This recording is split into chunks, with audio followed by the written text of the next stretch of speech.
Marriage green cards are getting a lot more scrutiny in 2026. Today's video is going to cover 4 major changes that I see coming. Hi, I'm immigration lawyer Emilia Coto, and I focus specifically on Canada-US cross-border immigration, and I help couples and family obtain marriage green cards every day. What are the 4 changes that I see coming? And I'm going to also cover a big mistake that I have been seeing couples make in 2025, and I foresee will continue to make in 2026. So what are the 4 changes? 1, I'm seeing more interviews even for easy cases. The other change that I am seeing is that USCIS is requiring stronger proof of relationship and tougher interviewing.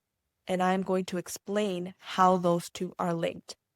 3, we are expecting a lot more increased enforcement at interviews. And 4 is that a lot of foreign applicants, particularly ones that are married or engaged to US citizens or permanent residents, are getting less than 90 days when they cross into United States. And I will explain why that time frame matters. Let's start with number 1, which is more interviews. So I'm going to explain what I would consider to be an easy interview, as well as what I would consider to be a tough interview, and how to prepare for the worst.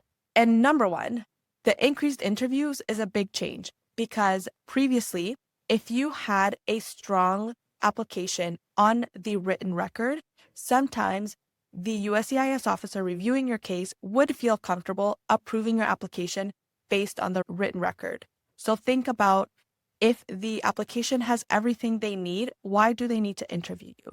It was more efficient, it was faster.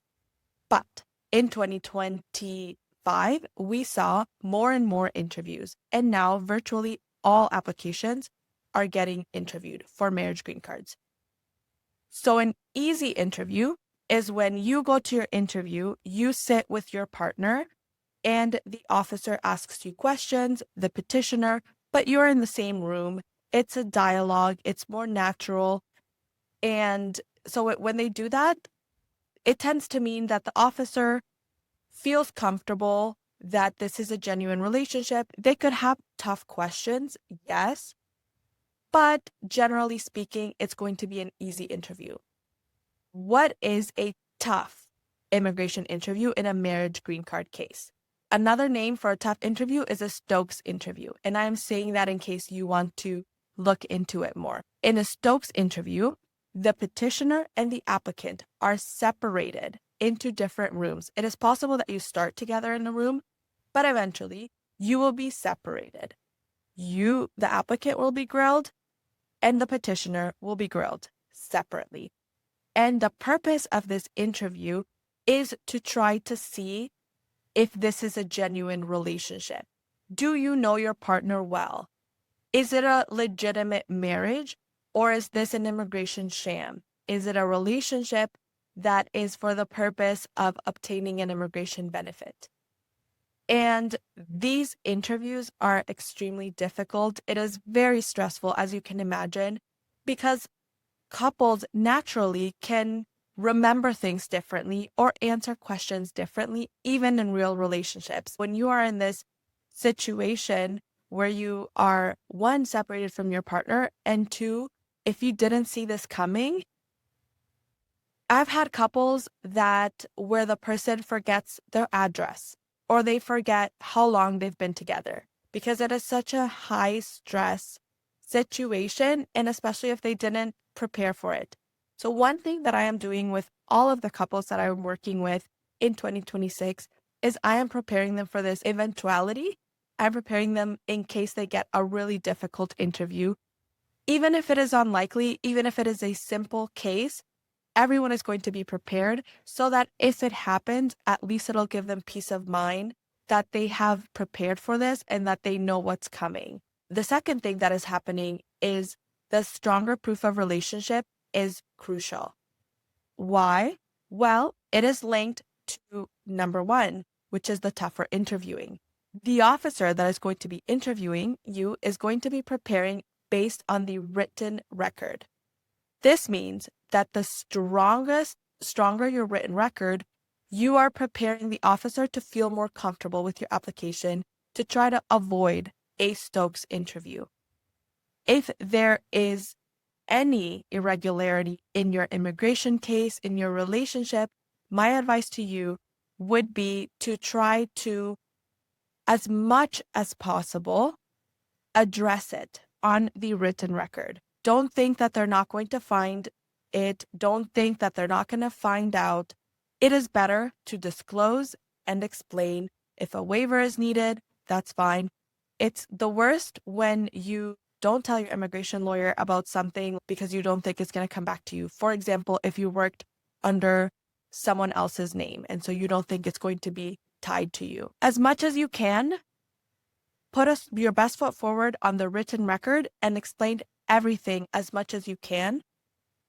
Don't misrepresent, don't hide things. The third, and this is a big one, is there has been increased enforcement at interviews.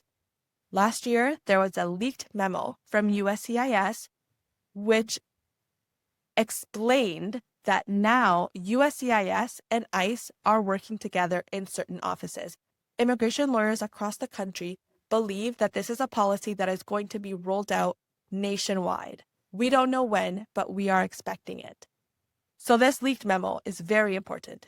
And the gist of it is that now they are coordinating. And so you might see the person interviewing typing away and you could think, oh, they're just making notes on my answer. But they could be chatting with an ICE officer that's in the building. So for example, you overstayed your visa, but married a US citizen, you weren't typically placed in removal procedures. Or if you worked without authorization, but you were married to a US citizen, you typically weren't placed in removal procedures. Or you worked under someone else's name, but now there's an increased policy of enforcement. And that means that even though the applicant has a pathway to a green card, to regularize their status based on being married to a US citizen, it is not always going to be forgiven in terms of you might not get a pass from being placed in enforcement procedures. So if there is any doubt that you might have about whether you followed everything to a T, you should be prepared. At my firm, clients that have any irregularity on their record are prepped. What happens if I get detained? What does that process look like? How am I going to be? How are you going to get me out? All of it. Who are we going to contact? We sometimes have all of the contingencies in place because we know that there's increased enforcement at interviews. But the other thing is that lawyers have also been employing different strategies to try to prevent the detention in the first place. And so, as an example, and this is a technicality, but if the officer is not able to adjudicate the I-485, you could actually get out of the interview if you have an attorney that is prepared to make that argument for you. And so it is very important to be focused and to pay attention to what the USCIS officer is doing there in the interview. If they are slowing down the interview, if you see them typing away, like it's not really matching with the timing of your answer, they could be working with ICE and you want to be prepared. Not at the interview, you want to be prepared for this ahead of time. Number 4 is that people are getting less than 90 days at the border when they cross over to the United States. Why does this matter? It matters because when someone adjusts their status within 90 days, there is a presumption that there could be fraud or misrepresentation. And so because officers at the border know this, if they suspect that someone is engaged or married to a US citizen, they could give them less than 90 days to put them in a tough situation where the applicant has to decide whether they're going to adjust within the 90 days or leave or unknowingly or accidentally overstay their status and then get placed in removal proceedings. This is a highly strategic part of the immigration strategy because there is a lot of moving pieces that couples have to consider. It matters what the couple's relationship is, how strong that application is going to be. It also matters what the applicant's history is, what their crossing patterns are, all of it. It matters what the strong or weak ties they have to their home country. It is not a simple decision, and it is one that is highly strategic and one that I would highly encourage you to work with a professional on, because there can be a lot of mistakes that can be made. And that is the biggest mistake that I see for couples, is they either apply too early or too late. And it can make a huge difference. The timing of the application, it can go from an easy case to one where you're going to be placed in removal proceedings. So the timing of the application is extremely important, and also the quality of your application. The thing that I want to leave you with is that timing and preparation matters more than ever in 2026. There are many things that can go wrong if you're not prepared.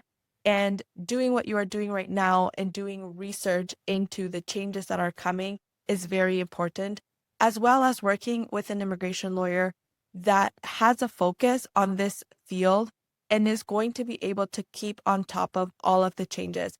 2025 was a big year.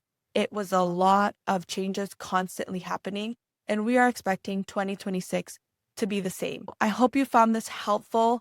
If you have any questions, if you're looking to apply for your immigration case in 2026, I would love to help you. I work with cross-border couples all the time because I have an office in Windsor, I have an office in Troy. So naturally, a lot of people in this area end up in cross-border relationships, and that is a huge focus of my practice, and I would love to help you with it. I'll leave you with that, and if you have any questions, drop them in the comments. Thank you.